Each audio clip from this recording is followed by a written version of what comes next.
Maulana Azad Kasturba.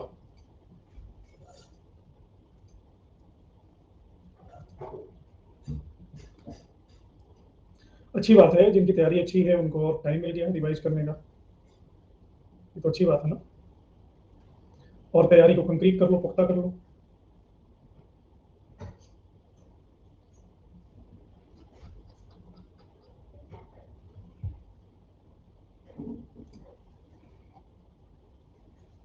Sound clear नहीं है, एक मिनट को सेटिंग चेंज करता हूँ।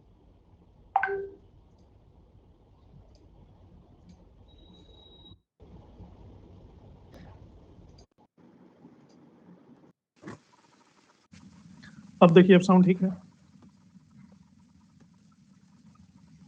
बारदोली की महिलाओं में कस्तूरबा भी शामिल थी। इन सूचियों को मिलाइए।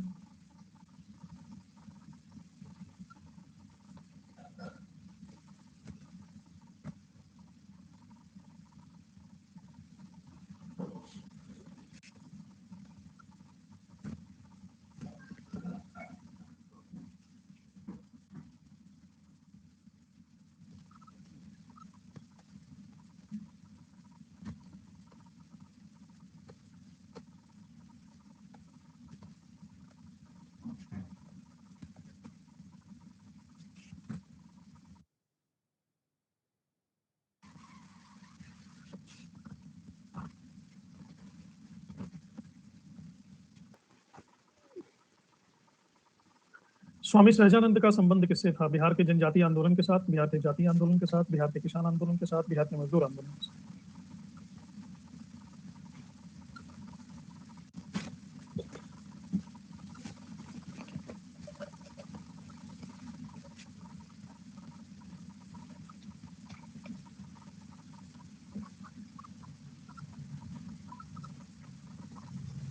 आज से आपको शाम को एक नया कोर्स शुरू होने जा रहा है, इसकी सबको सूचना है ना?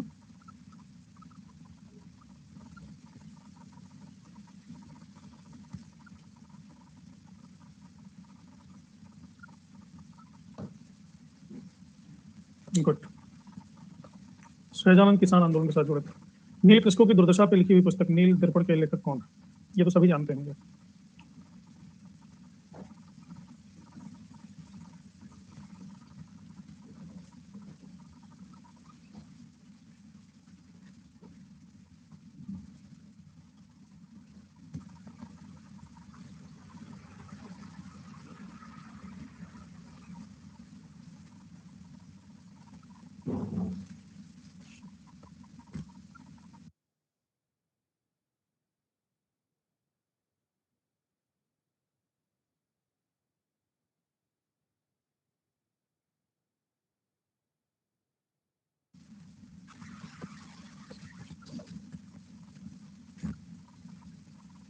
दीनबंधु मित्र।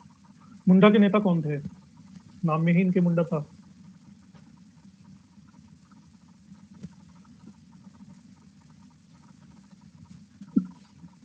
3% लोग नवजोत सिंह सिद्धू लगा रहे हैं।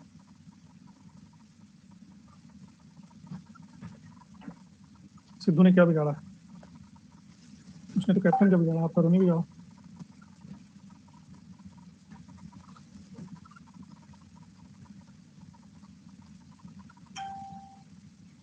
अच्छा, पंजाब। आनंद मठ कल ही मैंने बताया था किस पर आधारित है? चुआर सन्यासी पालीगढ़ तालुकेदार। इतने सिंपल क्वेश्चन मैं जानबूझ के पूछ रहा हूँ ताकि बेसिक एबीसीडी इतिहास की।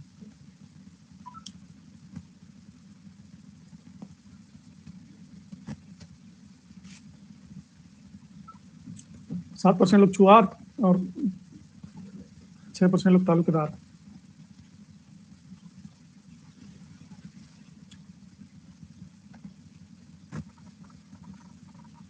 हम्म 1930 के दशक में देश के विभिन्न भागों में भिन्न भिन्न नेताओं द्वारा किसान आंदोलन चलाए गए थे। उनके प्रभाव क्षेत्रों से सुमेलित कीजिए। सहजानंद सरस्वती, खुदाई खिदमतगार, स्वामी रामानंद, अब्दुल हमीद खान। हैदराबाद, दक्षिणी Assam, Bihar, NWFP, north western frontier post. NWFP यानी अफगानिस्तान पाकिस्तान वाला इलाका।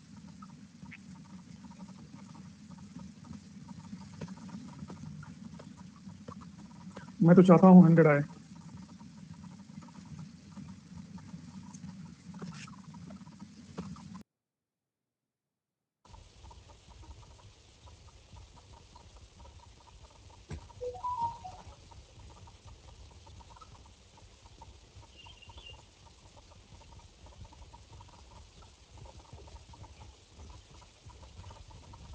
सब आ गए। भूदान आंदोलन किसने शुरू किया, ये भी सवाल है।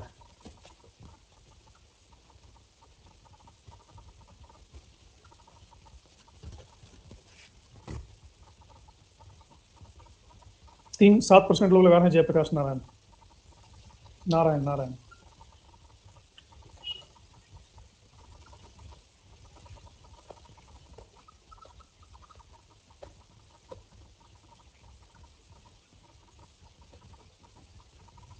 निम्नलिखित में से कौन सी घटना महाराष्ट्र में घटित हुई? भील कोल रंपा संथाल।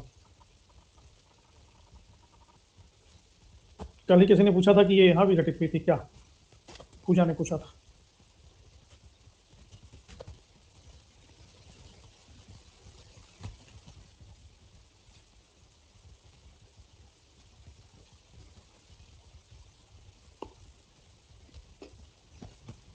देखो मुझे किसने कौन सा क्वेश्चन पूछा था ये भी याद रहता है।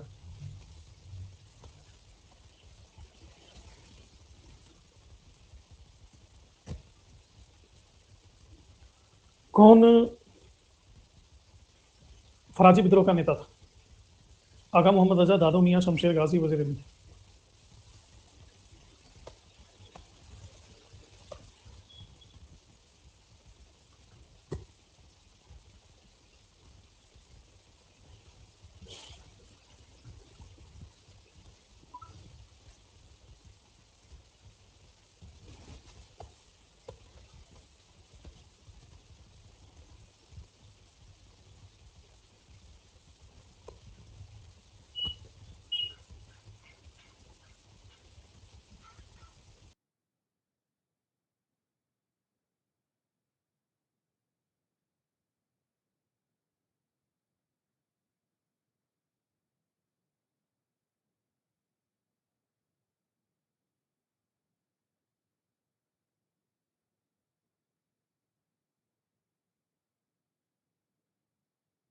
अब शुरू करते हैं, सभी लोगों ने लगभग ज्वाइन कर लिया।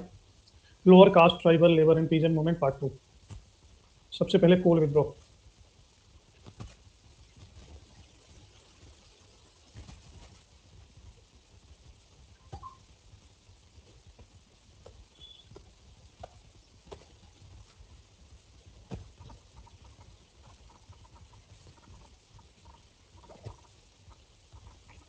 इस नक्शे में जो डार्क रीजन दिख रहा है, एमपी, यूपी, थोड़ा सा झारखंड, थोड़ा सा बिहार, छत्तीसगढ़ दिख रहा है ना, इस रीजन, ये रीजन है छोटा नागपुर। यहीं पे विद्रोह हुआ कोल। 1831 में शुरू हुआ और 1848 तक चला। इसी छोटा नागपुर में एक जाति रहती थी, उसका नाम था कोल।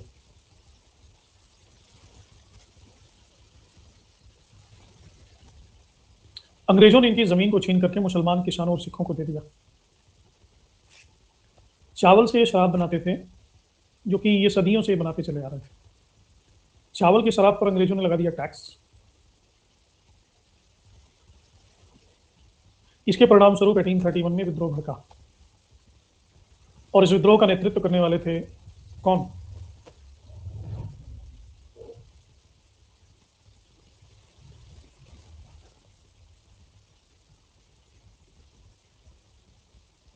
ये इनका नाम है बुद्धू भगत।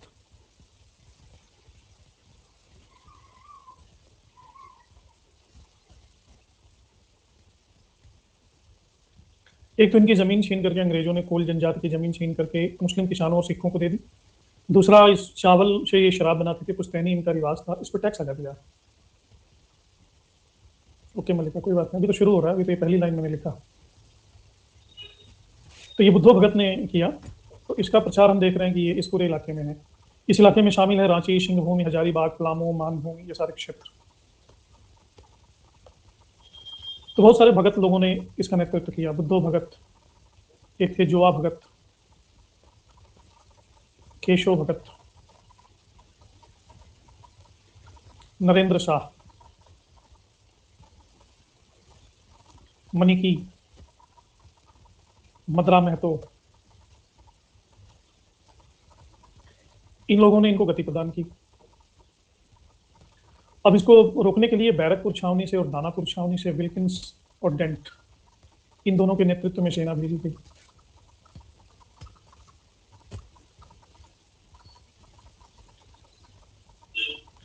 सेना ने घेर लिया और 1832 में बुद्धू भगत मारे गए।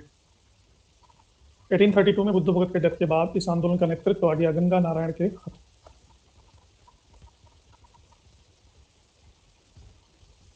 तो छिटपुट रूप से 1848 तक चलता रहा, बाद में इसका दमन कर दिया गया। तो इस कोल विद्रोह को लड़का विद्रोह भी कहा जाता है। लड़का।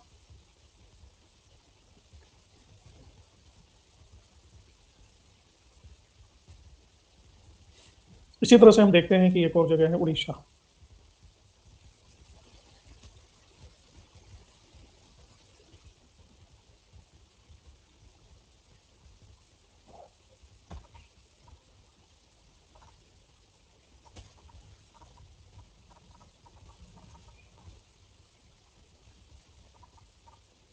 उड़ीसा। उड़ीसा में एक प्रांत है, उसका नाम है खोंडमाल। खोंडमाल में खोंड जनजाति निवास करती थी। इस खोंड जनजाति ने भी 1837 से लेकर के 1856 ईस्वी तक ब्रिटिश सत्ता के विरोध में संघर्ष किया। इसका एक स्पेशल केस था कि ये एक इनकी परंपरा थी नरबली की परंपरा। कि इंसान को ही काट के देवी को चढ़ा देते थे। उस नरबली परंपरा का नाम था मोरिया। सुनो,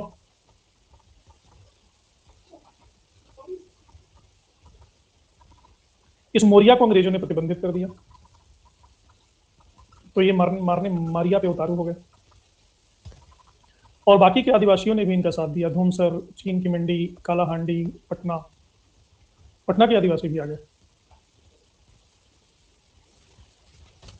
चक्र ने इसका नेतृत्व किया, चक्र बिशोई इस आंदोलन का।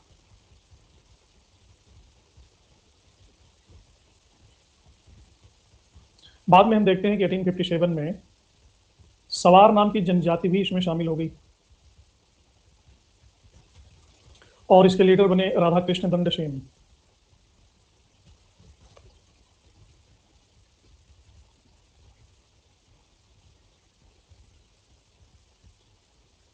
ये सब लड़ाकू जातियां भी इसमें सक्रिय हो गई। चक्र बिशोई अचानक से ही गायब हो गए, इनका कुछ पता ही नहीं चला गए कहाँ, क्योंकि 1855 के बाद चक्र बिशोई का कोई इंफॉर्मेशन मिलता ही नहीं। दंडसेन आगे आए और इनको 1857 में अंग्रेजों ने फांसी के फंदे पर लटका दिया। इनको फांसी दिए जाने के बाद ही ये विद्रोह समाप्त हो गया। अच्छा, तुम कालाहांडी से हो, तब तो तुम जानती होगी इस विद्रोह के बारे में। अभी भी वो बनती है शराब, जिस नहीं शराब नहीं, अभी भी वो मोरिया प्रथा तो है नहीं। तो उड़ीसा में विद्रोह फैला, फिर असम का भी इसमें, असम में एक जाति है खामती।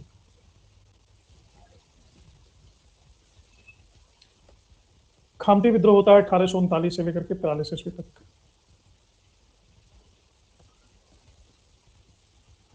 खामती जाति के लोग रहते तो असम में थे, लेकिन ये आए थे म्यांमार से।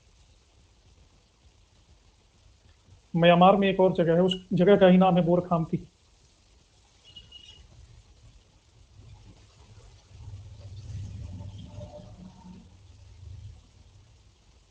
तो ये लोग असम में अहोम राजा की आज्ञा से बच गए, लेकिन अंग्रेजों के शोषण से बच नहीं पाए। बार बार अंग्रेजी हस्तक्षेप से, खासकर इनके रीति रिवाज और इनकी राज्य व्यवस्था में हस्तक्षेप होने से, खामती सरदार था खता गुहाई।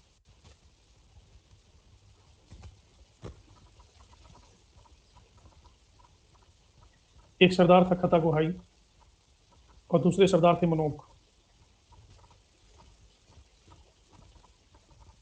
ये दोनों नाराज हो गए और 1839 में अंग्रेजों पर आकर के सदिया रेजिमेंट को तहस नहस कर दिया। मेजर व्हाइट की मृत्यु हो गई। मेजर व्हाइट को इतना मारा कि लाल लाल खून निकल गया, इनका व्हाइटनेस खराब कर दिया। बाद में ये सब आपस में ही लड़ गए। खता गुहाई कहता था कि तुम मनोग नहीं, तुम मनोरोग। मनोरोग इसको देख करके गाने गाने लगता था। खता तो तब हो जब हाल दे किसी से कहें, किसी को मारते रहना कोई खता तो नहीं। आपस में ही मतभेद होने के कारण 1843 में ये विद्रोह फ्लॉप।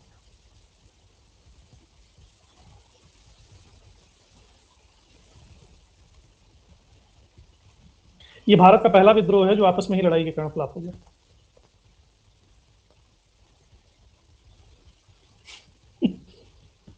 खता तो जब हो,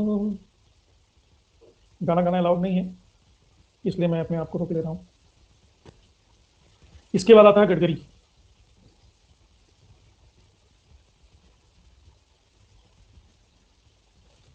गडकरी लोग महाराष्ट्र में हैं।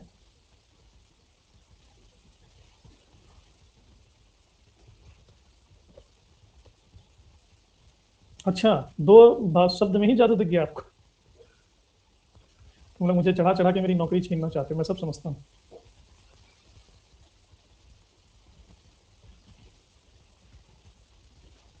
ये विदेशी ताकतों की साजिश।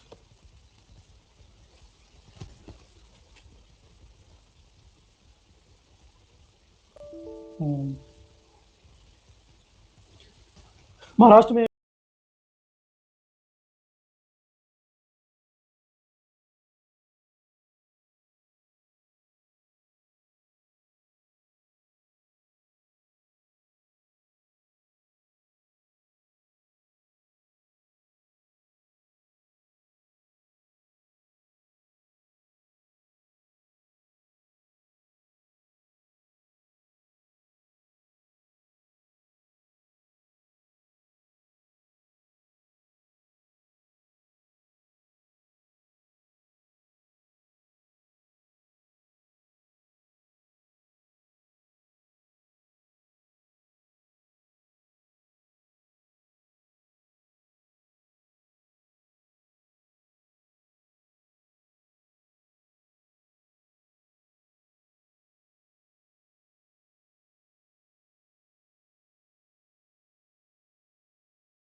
जगह है कोल्हापुर। तो गडकरी एक विशेष जाति है जो मराठा किलों में कार्य करने वाले सैनिक थे अनुवांशिक रूप से, और इसके बदले इनको कर्म भूमि दी जाती थी, टैक्स फ्री लैंड। लेकिन अंग्रेजों ने इनको किलों से भगा दिया। बाप रे बाप। और इनका टैक्स फ्री लैंड भी छीन लिया। सेवा समाप्त। गडकरी लोग नाराज हो गए। तो बंगाल में किला है समनगढ़, और दूसरा किला है भूदरगढ़। इन दोनों किलों पर कब्जा कर लिया गडकरियों ने। इनके नेता थे बाबा जी अहिरेकर।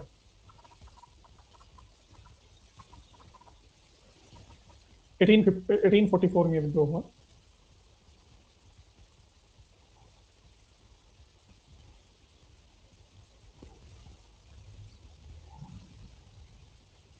लंबा संघर्ष हुआ, फाइनली अंग्रेजों ने इसको दबा दिया। 1844 में गुजरात में एक और विद्रोह हुआ है जिसे कहते हैं सूरत का विद्रोह।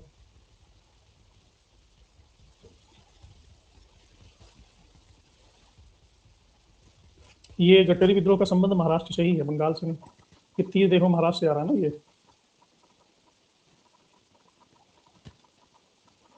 ये शमनगढ़ महाराष्ट्र में।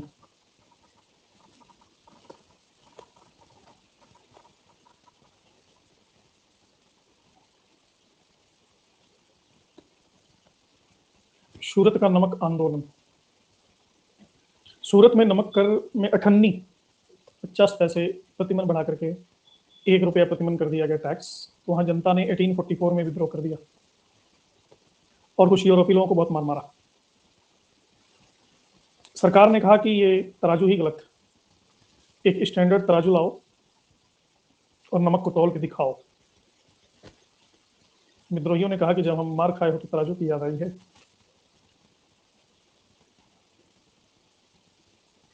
खैर 1848 में सरकार ने एक स्टैंडर्ड नाप तौल प्रणाली को लागू किया।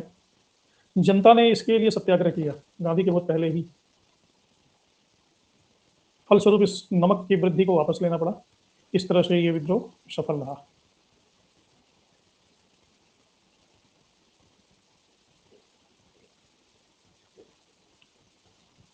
कोल्हापुर में गडकरी विद्रोह हुआ था। कोल्हापुर में एक और विद्रोह हुआ था, उसका नाम ही है कोल्हापुर या सावंतवाड़ी विद्रोह।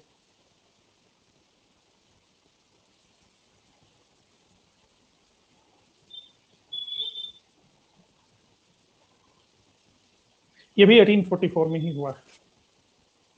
मराठा सरदार थे, उनका नाम था फोड़ सामंत। एक और सरदार थे अन्ना साहब। फोड़ सामंत ने अंग्रेजों को फोड़ दिया। 1844 में हुआ ये भी। लेकिन आदिवासियों में सबसे शक्तिशाली विद्रोह माना जाता है कोल्हापुर में।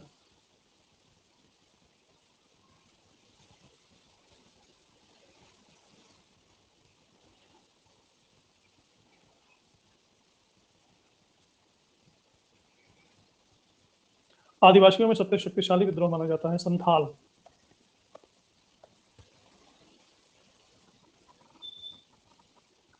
ये मुख्य रूप से भागलपुर से लेकर राजमहल तक केंद्रित था ये इस इलाके में। ये जो इलाका है इसको कहते हैं दामन एको।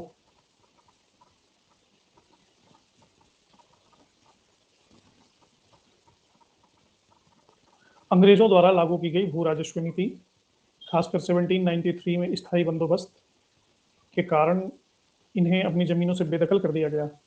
अधिकारियों ने दुर्व्यवहार किया, पुलिस ने दमन किया, जबरन वसूली की। इसके खिलाफ ये संथाल विद्रोह भड़का और 2 आदिवासी थे, सिद्धू और कान्हू। ये 1855 से 56 तक हुआ है।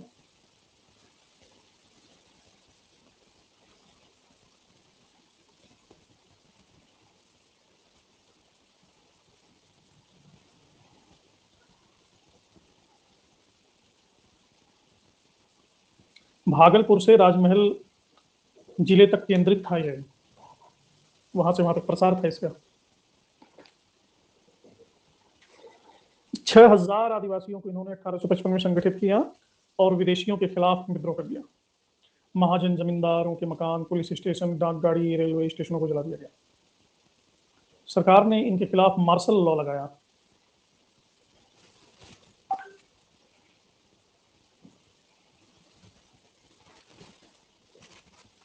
सिद्धू और कान्हू को पकड़ने के लिए 10,000 का इनाम घोषित किया। उस जमाने में 10,000 बहुत होते थे, आज भी कम नहीं है। 1855 में सिद्धू पकड़े गए, 1856 में कान्हू पकड़े गए और इन दोनों को शूट कर दिया गया। और 1856 के अंत तक भागलपुर का कमिश्नर था, उसका नाम था ब्राउन, और जनरल था, उसका नाम था लॉयड। इन दोनों ने विद्रोह का दमन कर दिया क्रूरतापूर्वक। विद्रोह के समाप्त होने पर संथाल परगना को जिला बना दिया गया, संथाल जिला।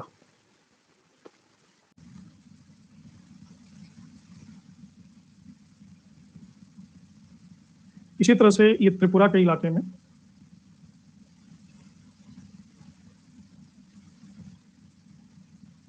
त्रिपुरा विद्रोह होता है 1863 में।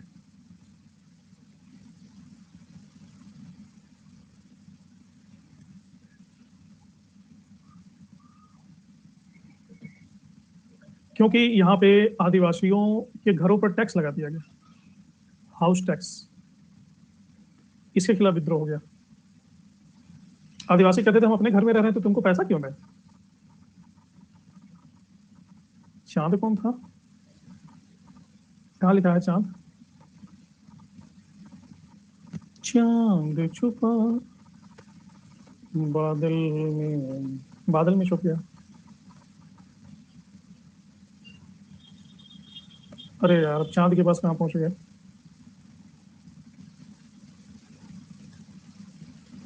इस विद्रोह का नेता था त्रिपुरा विद्रोह का परीक्षित जमातिया।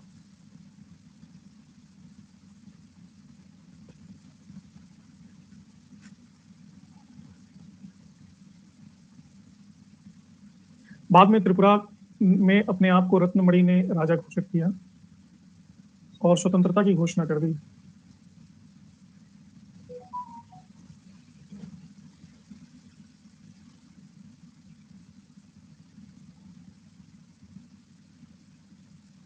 बाद में रत्नमणि ने एक और विद्रोह का नेतृत्व किया त्रिपुरा में ही। वो थे रियांग जनजाति के लोग।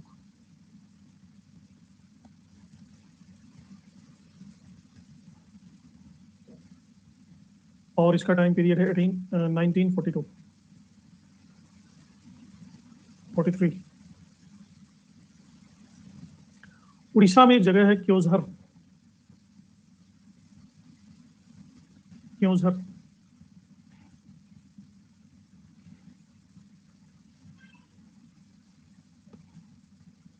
कल मैंने कुकी विद्रोह बताया था ना आपको। कल बताया था, किसको किसको याद है?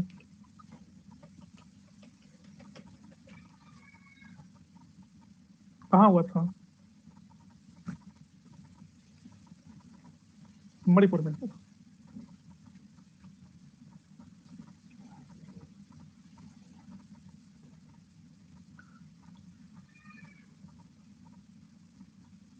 उड़ीसा में हम देखते हैं भुआन और जुआंग।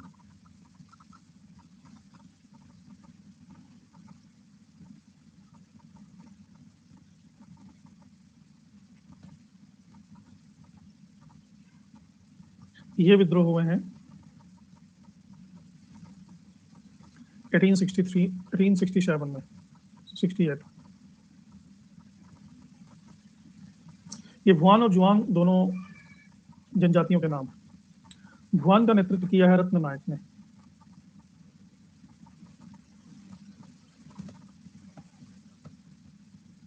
बाद में जुआंग जनजाति भी इसी के नेतृत्व में सम्मिलित हो गई। इस विद्रोह का कारण यह था कि अंग्रेजों द्वारा क्योंझर के राजा की मृत्यु के बाद 1867 में एक कठपुतली अपना राजा बिठा दिया और जनता ने विद्रोह कर दिया।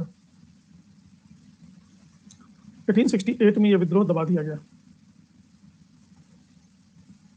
लेकिन यह विद्रोह फिर उठा, अपना सर उठाया 1891 में, और इसके नेतृत्व करता थे धरणीधर।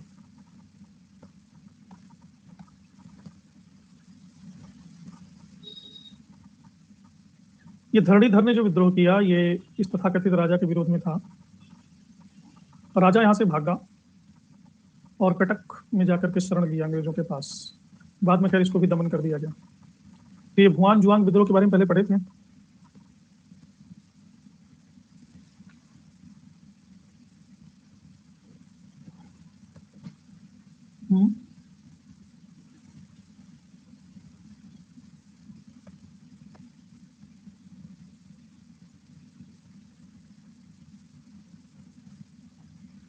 हाँ जी अभिषेक, मैं समझ रहा हूँ। मैंने उसी का तो उत्तर दिया है। किंग का नाम नहीं पता।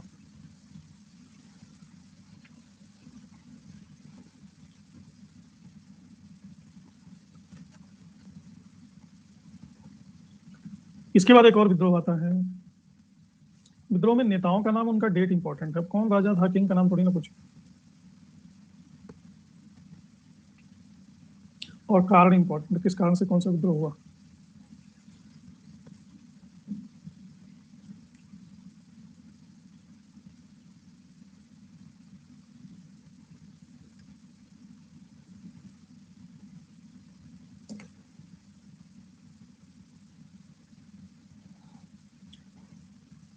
बड़ी बड़ी प्रॉब्लम है लाइफ में भाई। अंग्रेजों के 18वीं शताब्दी में कोई स्टेट्स तो अलग अलग बटे नहीं थे, सीमाबद्ध तो हुए नहीं थे।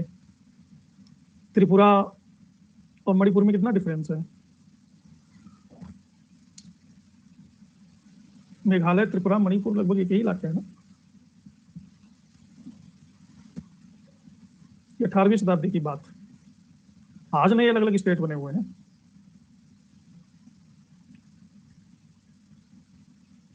असम, नागालैंड, मेघालय, त्रिपुरा, मिजोरम, मणिपुर।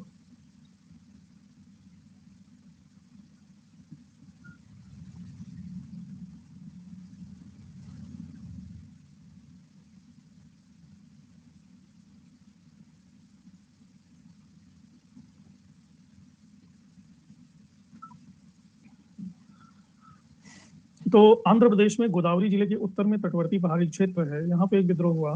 यहाँ पर एक जनजाति निवास करती है, इस जनजाति को कहते हैं रंपा।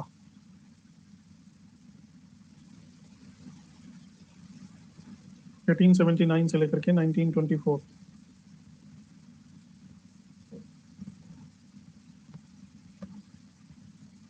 तो ये क्या करते थे कि इनका पुश्तैनी पेशा था कि ताड़ी का वृक्ष होता है बड़ा बड़ा,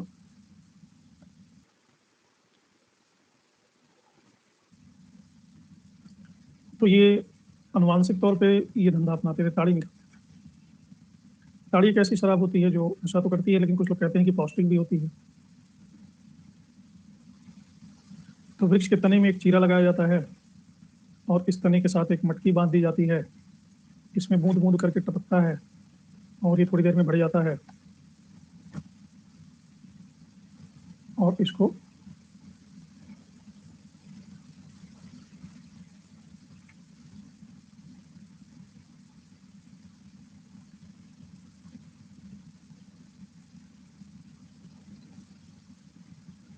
आदिवासी पी लेता है और पी के मस्त हो जाता है। तो इनके लिए तो ये ताड़ी थी, इनका पुश्तैनी पेशा। आदिवासियों के लिए ये था और अंग्रेजों के लिए था ये शराब, और शराब पे लगनी चाहिए टैक्स। खजूर के ट्री से ही होता है। हाँ, किस्मत तुम्हारी किस्मत बहुत अच्छी है, सोच के साथ साथ बहुत तरक्की करोगी। तो रंपा जनजाति इस पर लगाती थी, ये ताड़ी निकालती थी, लेकिन 1879 में इस पर बैन लगा दिया अंग्रेजों ने।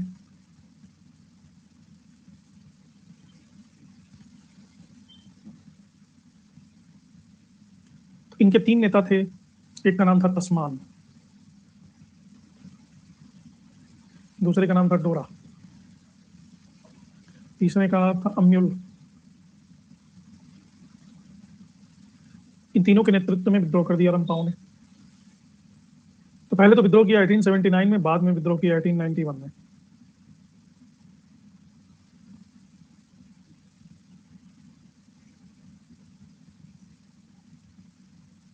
फिर विद्रोह किया 1922 में, क्योंकि नया जंगल कानून बन गया था और साहूकार शोषण कर रहे थे, और एक तहसीलदार था, उसका नाम थी था गुडेम। तो गुडेम तहसीलदार उत्पीड़न कर रहा था। तो 1922 में जो विद्रोह हुआ उसका नेतृत्व कर रहा था अल्लूरी सीताराम राजू।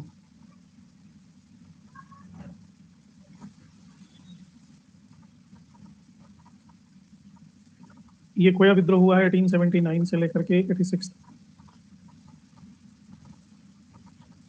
ये भी गोदावरी क्षेत्र में रहते थे और इनका भी कंसर्न वही था, जंगल और ताड़ी।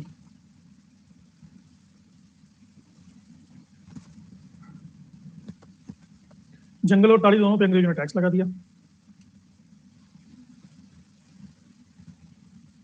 तो रंपा में एक जगह है चोंडावरम, ये इसका केंद्र है विद्रोह का, और इसका नेतृत्व करने वाले हैं टोम्पा सोरा।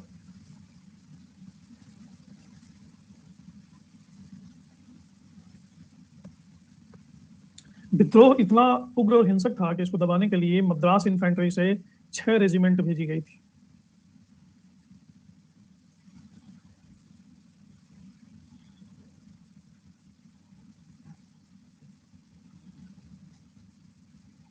तब जाके इसको दबाया जा सका, और फिर टम्पा सोरा मारा गया। लेकिन बाद में फिर कोया लोगों ने 1886 में वहां के राजा अनंत यार, राजा का नाम ही अनंत यार, इनके नेतृत्व में विद्रोह को जारी रखा और एक पूरी की पूरी विद्रोहियों की सेना बना दी, राम की सेना। तो इसको उस भाषा में कहते थे रामसंडू, राम की सेना। और अंग्रेजों को खदेड़ने के लिए जयपुर के राजा से सहायता मांगी, लेकिन फिर भी इसको दबा दिया गया। ये कोया विद्रोह सुने थे पहले?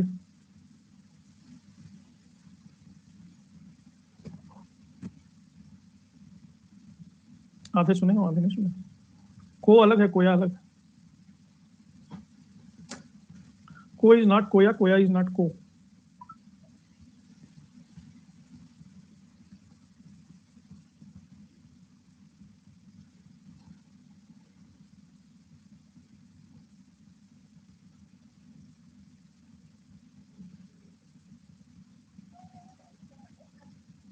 तो ये सारा डिटेल यहाँ पे दिया हुआ है।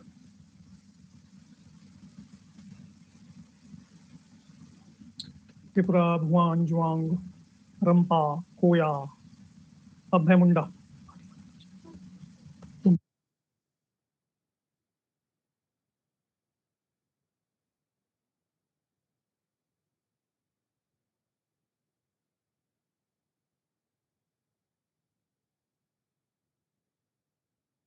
अजी जिंदगी भी बोरिंग है, क्या करोगे?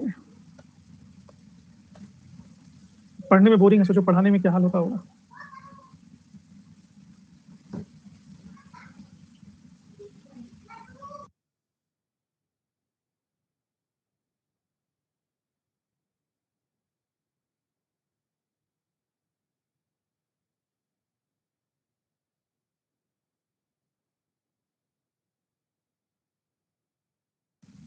अंजलि, तुम्हारी शादी हो गई है तो डेली एक विद्रोह किया करो और उसको बता दिया करो शाम तक कि ये कोया विद्रोह था, ये रंपा विद्रोह था, ये मुंडा विद्रोह, ये संताल विद्रोह। और कोई तरीका याद करने का नहीं।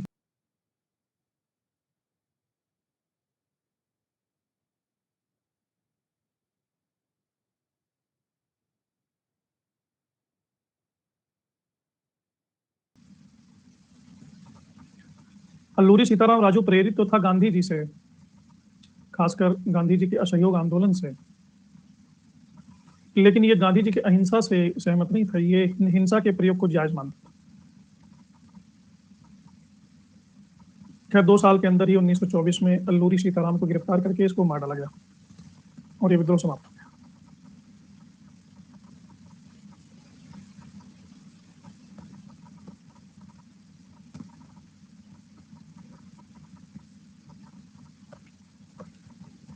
समझ गया?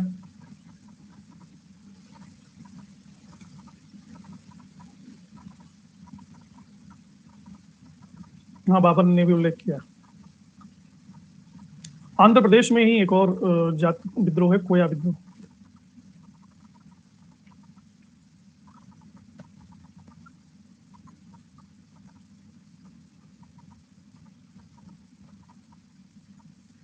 ये कोया विद्रोह हुआ है 1879 से लेकर के 86।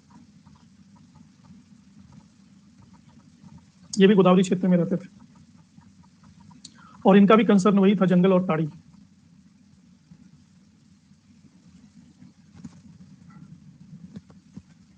जंगल और ताड़ी दोनों पे अंग्रेजों ने टैक्स लगा दिया। तो रंपा में एक जगह है चोंडावरम, ये इसका केंद्र है विद्रोह का, और इसका नेतृत्व करने वाले हैं टोम्पा सोरा।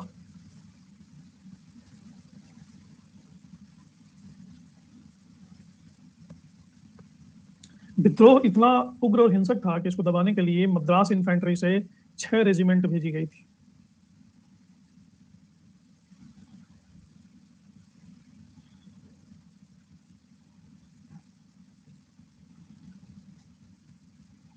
तब जाके इसको दबाया जा सका।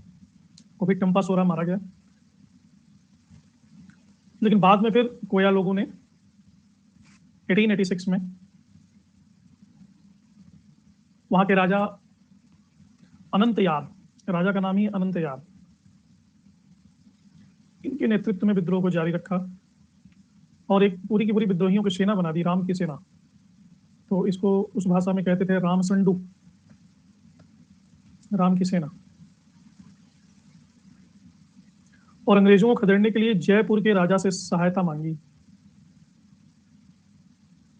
लेकिन फिर भी इसको दबा दिया गया। ये कोया विद्रोह सुने थे पहले?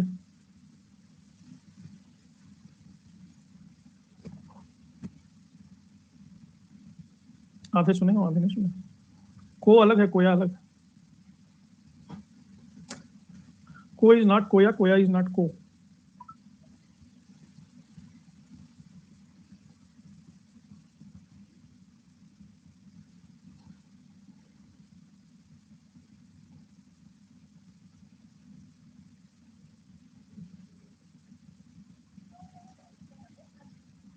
तो ये सारा डिटेल यहाँ पे दिया हुआ है।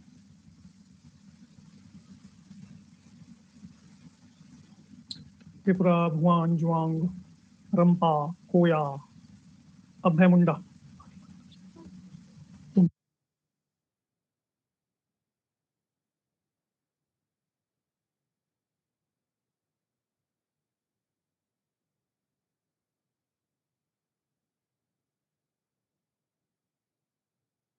अजी जिंदगी भी बोरिंग है, क्या करोगे? पढ़ने में बोरिंग है, सोचो पढ़ाने में क्या हाल होता होगा।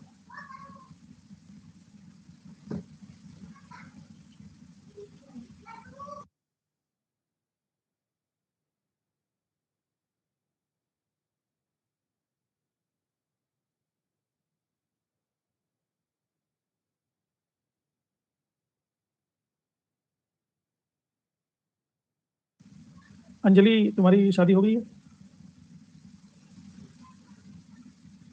तो डेली एक विद्रोह किया करो और उसको बता दिया करो शाम तक कि कोया विद्रोह था, ये रंपा विद्रोह था, ये मुंडा विद्रोह, ये संथाल विद्रोह।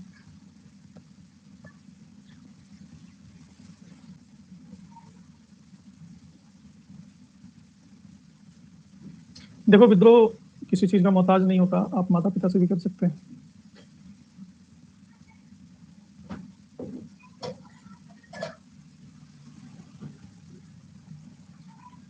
कुछ नहीं हो तो आलू प्याज टमाटर किचन में सजा लो और टमाटर को आलू से लड़ाओ, टमाटर फूट जाएगा। तो ये इसका एक कोई नाम रख दो, कौन सा विद्रोह है, कोया विद्रोह।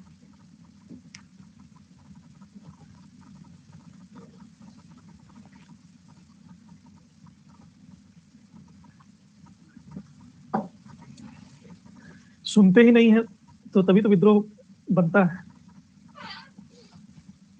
हाँ, अभी आदर्श जी अकेले हैं तो खुद से ही बगावत करते हैं। कभी कभी उल्टी चप्पल पहन के चले जाते हैं, कभी कभी तकिया पैर के नीचे लगा के सो जाते हैं, कभी कभी पेंसिल को नीचे गाड़ देते हैं और कॉपी से उस पर लिखने लगते हैं। इसको कहते हैं खुद से बगावत। कभी कभी बल्टी को नहलाते हैं बाथरूम में, खुद टोटी बन जाते हैं।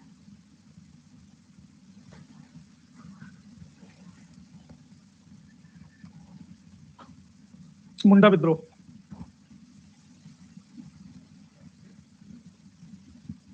रांची के दक्षिण भाग में,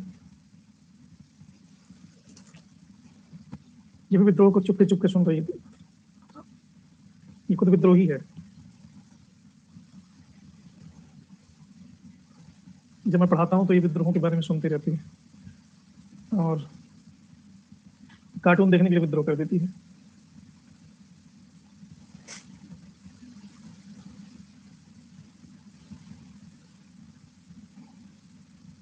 एक नया कार्टून कौन सा है जी?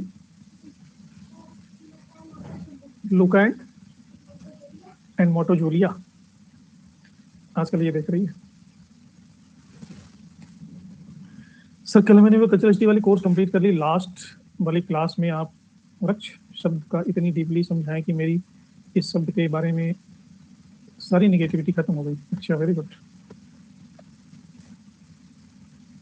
वीडियो के लिए करती।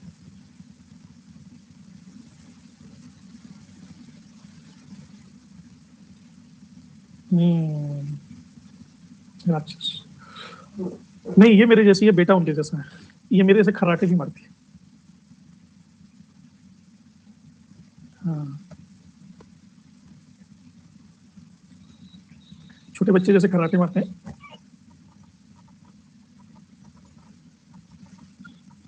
इसकी बुराइयां भी मेरे में चली गई, अच्छाइयां तो गई, बुराइयां भी।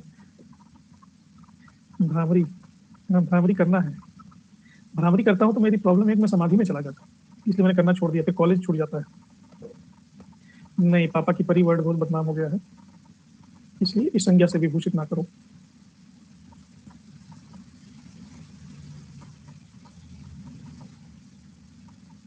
क्यों, तो मुझे भी नहीं पता। तो खैर, ये रांची में चलता रहा। नींद तो मुझे एनी टाइम अच्छी आती है, मैं बैठे बैठे भी सो सकता हूँ। एक बार तो खड़े होकर भी सो गया था। गन्नू पुराना।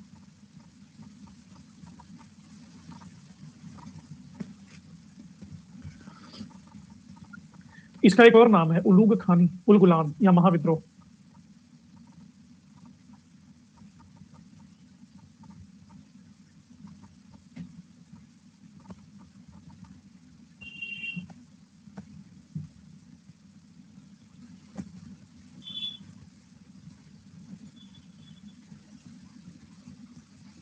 एक और नाम मिलता है सरदारी विद्रोह।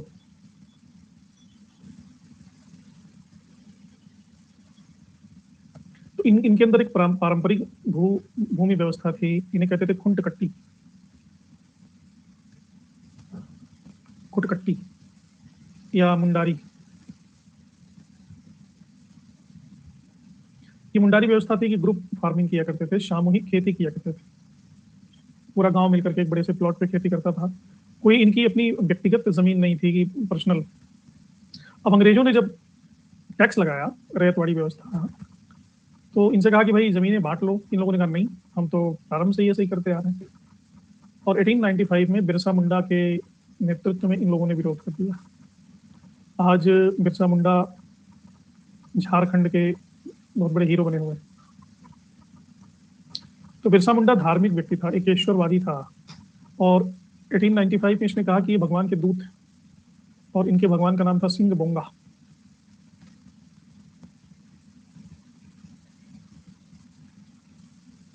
खुंटकट्टी प्रणाली है सामूहिक खेती, ग्रुप फार्मिंग। एक गांव में 100 लोग मान लो रहते हैं, तो 100 लोग एक बहुत बड़े खेत पर खेती कर रहे हैं, तो इकट्ठे उनका प्रोडक्शन होगा, आपस में बांट लेंगे। ऐसा कोई पर्सनल खेती नहीं थी, व्यक्तिगत। तो अंग्रेजों को समझ में नहीं आया कि इनसे भूमि बंदोबस्त, टैक्स बंदोबस्त कैसे करें। तो 1899 में क्रिसमस की पूर्व संध्या पर अपनी जाति का स्वशासन स्थापित करने के लिए सिंह भूमि और रांची में विद्रोह का इन्होंने आह्वान किया, बिरसा मुंडा ने। और अंग्रेजों को नाम दिया, या महाजनों को नाम दिया दिकू। दिकू मतलब गैर आदिवासी। और कहा कि जमीन को ऐसे लाल करना है इनके खून से जैसे लाल झंडा लाल होता है। इस तरह का नारा दिया। 5 जनवरी 1900 ईस्वी तक पूरे मुंडा क्षेत्र में विद्रोह फैला। इस विद्रोह की विशेषता यह थी कि स्त्रियां भी इसमें शामिल थी। पुलिसों को तो ये जहां देखते थे उनका गर्दन उड़ा देते थे। फाइनली एक पहाड़ी पर, पहाड़ी का नाम है सैलर कैब, पहाड़ी पर बिरसा मुंडा गिरफ्तार हो जाते हैं सिंह भूमि में। रांची जेल में रखा जाता है, वहां पे कालरा हो जाता है, उसके बाद उनकी डेथ हो जाती है। तो बिरसा मुंडा के बाद ये विद्रोह शांत हो गया। और छोटा नागपुर में काश्तकारी कानून द्वारा कृषकों को कुछ राहत दी गई, भेंट बेगारी अथवा बंधुआ मजदूरी प्रतिबंधित कर दी गई। कुछ कुछ ऐसे अंग्रेजों ने काम किया।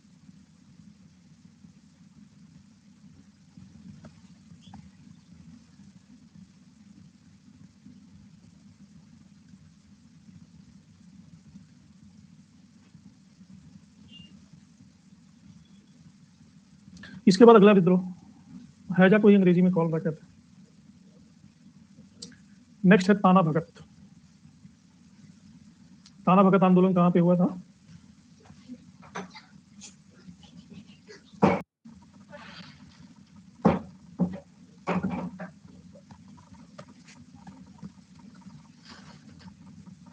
दिकू, टिकू नहीं, दिकू। जो आदिवासी नहीं है उसको इन्होंने कहा दिकू। दिकू का मतलब होता है जो शोषक है, बाहरी व्यक्ति, बाहर का। शोषण कौन कर रहा था? महाजन, अंग्रेज, पुलिस। बाहर जाओ, दिकू बाहर जाओ। जमींदार, शाहूकार, इनको इन्होंने कलेक्टिवली एक शब्द दे दिया, दिकू।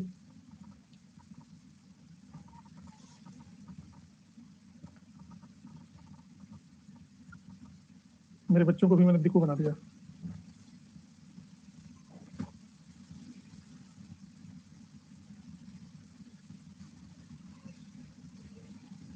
ताना भगत आंदोलन, ये 1914 में। ये सारे आंदोलनों की देखिए यहाँ पे लिस्ट। विद्रोह, इनकी अवधि, प्रभावित क्षेत्र, नेतृत्वकर्ता। बस इसी को आपको याद रखना है। इसे 2 क्वेश्चन जरूर आएंगे। तो इसको मैं एक करके समझा दे रहा हूँ ताकि याद करने में सुविधा रहेगी। जो चीजें पूरी तरह से समझी गई रहती हैं वो सहजता से याद हो जाती है।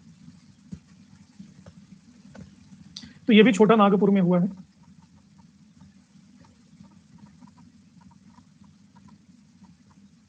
ये विद्रोह हुआ है। और इसके हीरो थे जतरा उरांव।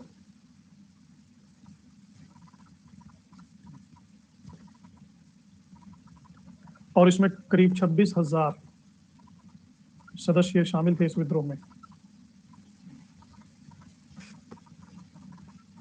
1914 के दौर में 26,000 बहुत बड़ी संख्या है। ये जो जतरा उरांव थे, ये जिस गांव में पैदा हुए उस गांव का नाम था चिंगारी। चिंगारी कोई भड़के तो सावन उसे बुझाए। जतरा उरांव ने आदिवासियों में एक तरह से एक शुद्धिकरण आंदोलन चलाया कि आदिवासी समाज में पशु बलि, मांस खाना, जीव हत्या, शराब पीना, ये सब छोड़ करके सात्विक जीवन अपनाना चाहिए, ये इसका कहना था। अंधविश्वास छोड़ देना चाहिए। उसे तुम टोटी बन के बुझाओगे। भूत प्रेत वगैरह निडर जीवन जीना चाहिए। तो इन्होंने ऐलान किया कि माल गुजारी नहीं देंगे, बेगारी नहीं करेंगे, टैक्स नहीं देंगे, नो टैक्स, नो वर्क।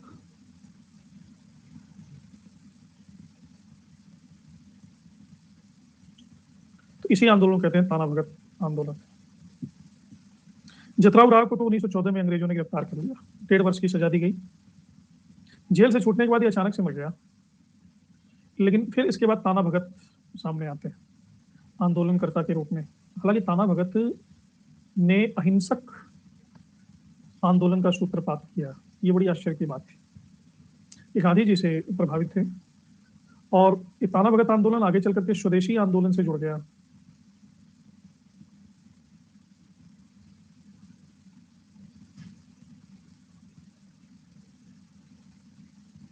उन्नीस सौ 22 में कांग्रेस के गया सम्मेलन में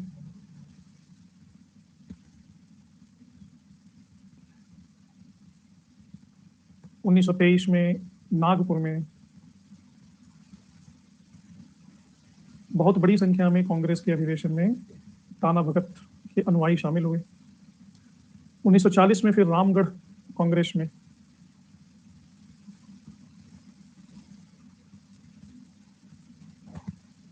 ताना भगत के अनुयायियों ने महात्मा गांधी को 400 रुपए चंदे की थैली दी।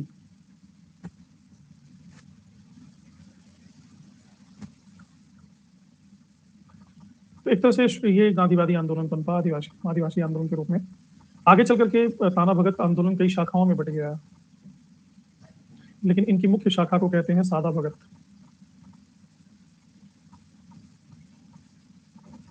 सादा भगत आंदोलन कई शाखाएं थी, बाछीदान भगत, कर्मा भगत, लोदारी भगत, नवा भगत, नारायण भगत, गोरक्षड़ी भगत। भारत जब आजाद हो गया 1948 में, तो ताना भगत के नाम पे एक कानून बना, ताना भगत रैयत एग्रीकल्चरल लैंड रिस्टोरेशन एक्ट।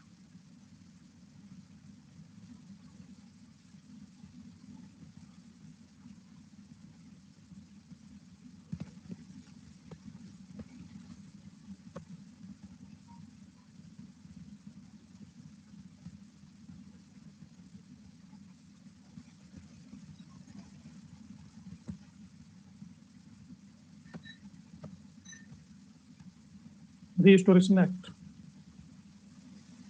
ये एक तरह से ताना भगत के प्रयासों को श्रद्धांजलि थी कि आदिवासी होते हुए भी ये अहिंसा के सिद्धांतों पे चले। ये शायद भारतीय इतिहास में पहला उदाहरण है ये किसी आदिवासी आंदोलन के नाम पे कानून बना है। इस अधिनियम में क्या किया गया, इस आंदोलन में अंग्रेजों ने क्या किया था कि 1913 से लेकर के 1942 तक इनके अनुयायियों की जमीनों को नीलाम कर दिया था। तो इस एक्ट के तहत उन सभी जमीनों को इनके परिवारों को वापस दिलाया गया भारत सरकार के द्वारा। एक देवमीनिया नाम की महिला भी थी जो इनकी लीडर थी। तो ये एक्ट के बारे में पहले आप लोगों ने कभी सुना था?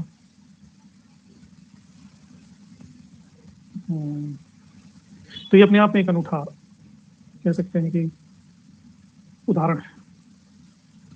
इसके बाद आता है नागा आंदोलन।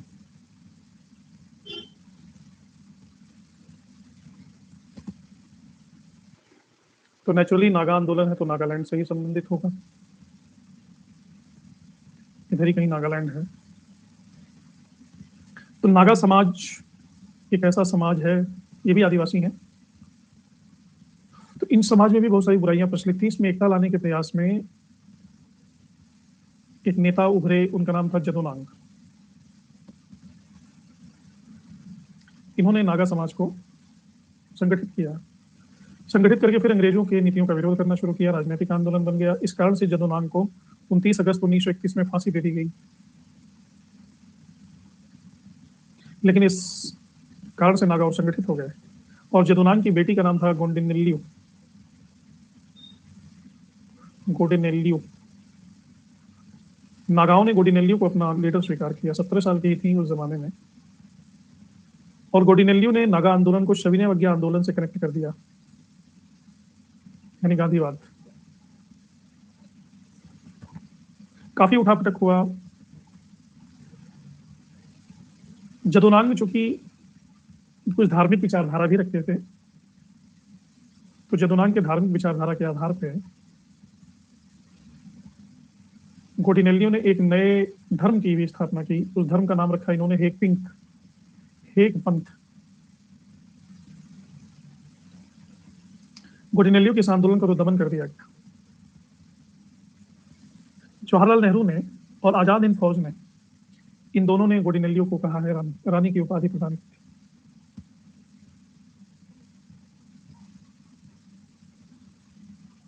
बाद में ये आंदोलन व्यर्थ नहीं गया, कई सारे संगठनों में परिवर्तित हो गया। जैसे 1934 में एक काबुई समिति बनी, जो नागाओं के सामाजिक विकास के लिए समर्पित थी। -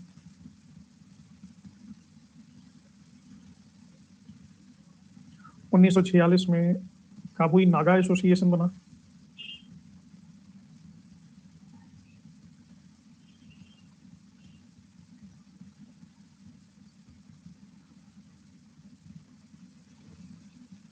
1947 में जेलियांग सांग परिषद बना।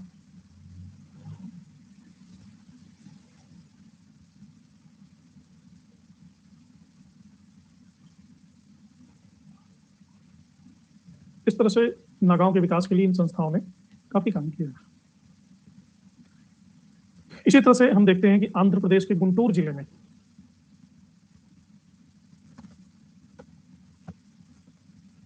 एक नया आंदोलन चला, चेंचू, 1920 में। आंध्र प्रदेश में वहां के लोगों ने चरवाहा शुल्क ले रहे थे, चरवाहों से टैक्स ले रहे थे अंग्रेज, उसके विरोध में ये आंदोलन शुरू किया।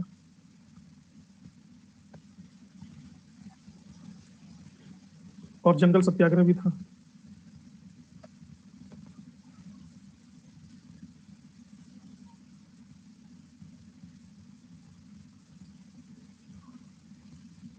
देखो, नागालैंड, नागा जनजाति की बात हो रही है, नागालैंड की बात नहीं हो रही है। नागालैंड आजादी के बाद एक प्रदेश बना है। नागा जनजाति का प्रभाव क्षेत्र उसके आसपास भी था। तो ये जो सुने हो, मणिपुर, इम्फाल, कोहिमा, अगरतला, नागालैंड, इन सब में नागा जनजातियां हैं, तो वो भी इसमें शामिल है। तो ये चेंचू आंदोलन जो था, इसमें बिना टैक्स दिए पशुओं को जंगल में चरने के लिए भेजा गया। इसके नेता थे वेंकटप्पा।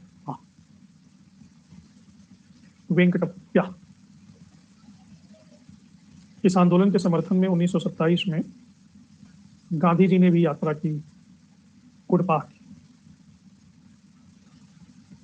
चेंचू आंदोलन। इसी तरह से हम देखते हैं कि मध्य प्रदेश और गुजरात में एक नया आंदोलन चला है।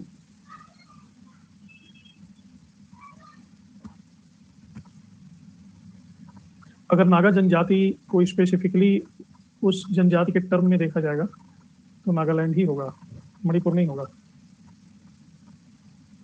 मध्य प्रदेश और गुजरात में एक आदिवासी है, उनका नाम है नेकदा। नेकदा आदिवासियों ने जो आंदोलन चलाया, ये था कदा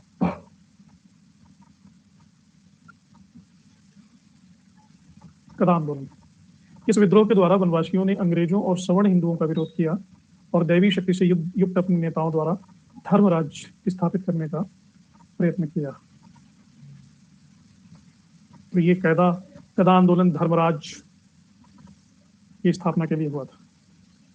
तो ये थे अभी तक के सारे आदिवासी और जनजातीय आंदोलन जो कि इस लिस्ट में दिए हैं, उनके डिटेल और उनके लोकेशन के साथ। आज शाम रात 9 बजे से शुरू हो रहा है रिवीजन कोर्स एमसीक्यूज के द्वारा, तो उसको सभी जरूर ज्वाइन करेंगे। तो इसमें एक करके हम चेक कर लेते हैं कि सभी हो गया होगा। कल हमने डिस्कस किया था चुआर, पालीदार, बेलुथम्पी, भील, हॉल, कोल, खासी, आज संथाल, मुंडा, पाइक, रंपा, थाना भगत, खोंड और सवार, रामोशी, अहोम, खाम्पी, कुकी, त्रिपुरा, भुआन और जुआंग, खैरवार, कोया, गडकरी, विजयनगरम, किट्टूर, विशाखापट्टनम,